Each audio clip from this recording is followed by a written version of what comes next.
published a book a year ago about 9/11 called The Trigger. It's quite a considerable book.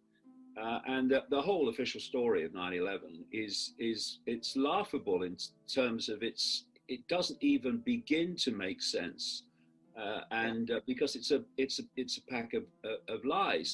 But you talk about Black Lives Matter there, which is a wonderful example of what we're talking about. Mm-hmm. First of all, of course, Black Lives Matter if you have a lowercase b and a lowercase l and a lowercase m. But that's not what Black Lives Matter, the organization, is. It was created and is funded to a phenomenal extent by the 1% billionaires, 1% corporations, 1% foundations, not least people like George Soros. Yes. George Soros, who says that he's not there to look at the social consequences of what he does. He's just there to make money. And suddenly we're supposed to believe that he has this bleeding heart in relation to black people. And so what Black Lives Matter is there for, the organization, is to divide and rule people on race, because they want separation. Yes. The more they can separate us and set us at war with each other through these fault lines of labels, the further they are keeping us from realizing the true nature of self, which is we're all unique points of attention. Yes. Within the same flow of infinite awareness. And the giveaway, you've mentioned the giveaway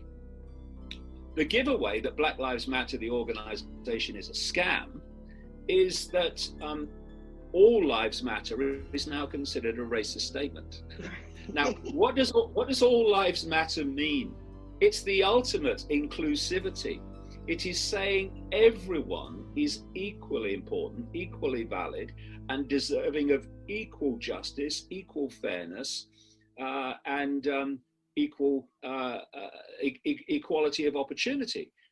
So all lives matter is inclusive. It says all lives matter. In effect, we are one. Yes. But they don't want that. Yes. So they fund the Black Lives Matter organization, the 1%. This cult, in other words, they fund Antifa, and it does make me shake my head when I see white woke people, screaming at black police officers at how they're traitors to their race because they've chosen to be a police officer. And it's like, but you're white. I thought you were against racism. It's just ridiculous. It is. And it's all about divide and rule, divide and rule, divide and rule. So you bring in the whole transgender thing that's happened and come out of nowhere and is suddenly everywhere. Those organizations are funded by the same source, okay, ultimately. Mm-hmm. And so what you then have, because if people want to see themselves in any way they like, they have absolute right to do it. Right. But this is what tends to happen with labels, especially the extreme end of labels. People are not just happy. I'm not talking about most people. I'm talking about the extreme activists that dominate the microphones and social media. They're not just happy with being their unique self and living their life in their way. Right. They want somehow dominance over other ways of living your life. So what we've now got is another divide, another fault line of divide and rule that's emerged between feminists and transgender activists. It's right. Another fault line's opened up. And that, if only people would just stop from all these different label groups and identity groups, label identity groups, and just look up symbolically, they'd see the same hands holding the strings that attach to all of them. Yes. They're just playing off against each other. Yes. What happened with Trump is they brought him to power because they wanted him to be a figurehead to divide and rule America. Mm-hmm. Not him to divide and rule it, the people that control him to divide and rule. Because the same force that brought Trump to power is the same force that actually funds these woke organizations. that have taken over the Democratic Party. So you've got these two groups, and you play them off against each other. And if you read the writings of people like Saul Alinsky, who was a Marxist who was followed by Obama and Hillary Clinton and Nancy Pelosi. Mm-hmm. He describes how you divide a society. Mm-hmm. And what he says in a book called Rules for Radicals is, don't target faceless bureaucrats, faceless corporations. Pick one person and blame them for everything, and project all your hatred on one person. It's like the Nazis said, keep your propaganda simple. And so they divided America now. We have this political debate in America, which is, do you love Trump or hate Trump? And it's got to that ridiculous level. And while these two fighting each other, they're both expressions of the same consciousness. It's quite tragic to watch it, really. And like you're saying, when the penny drops, I mean really drops, that actually we're all each other, having different experiences on the level of consciousness, then this stuff just collapses. All this divide and rule, all this conflict, all this battling people to get to the top of the greasy pole, it all... And we can have a world that literally dreams another dream. Yes. And because that's what you're right when you said earlier, this is just a dream. Human society is simply a projection of the collective state of human perception.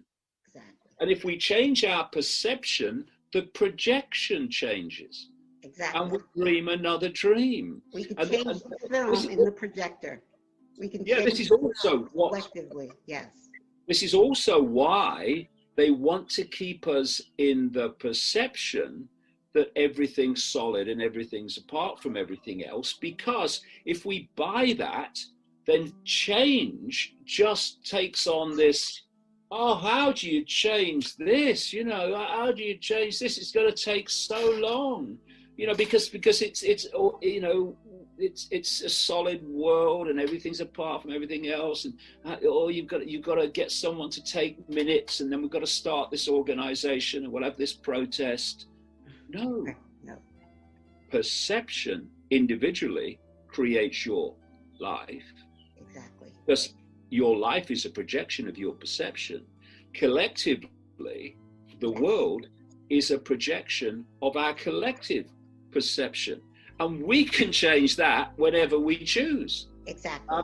And this is what they don't want us to know.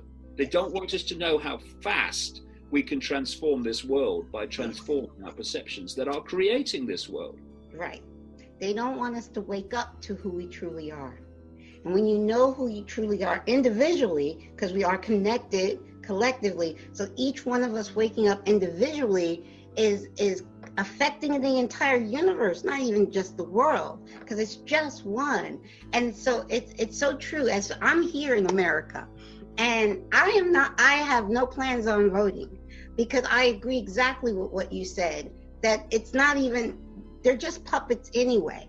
And it doesn't matter who. I said this when Trump got elected in 2016. Everybody was freaking out. I'm like, why?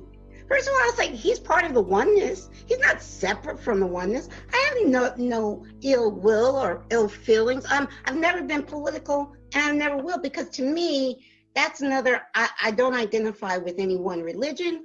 I don't identify with any political party. I know that I am an aspect that all of that is. So all that is a part of me. And Trump isn't separate from me. So when he got elected, I was like, hey, he got elected, big deal.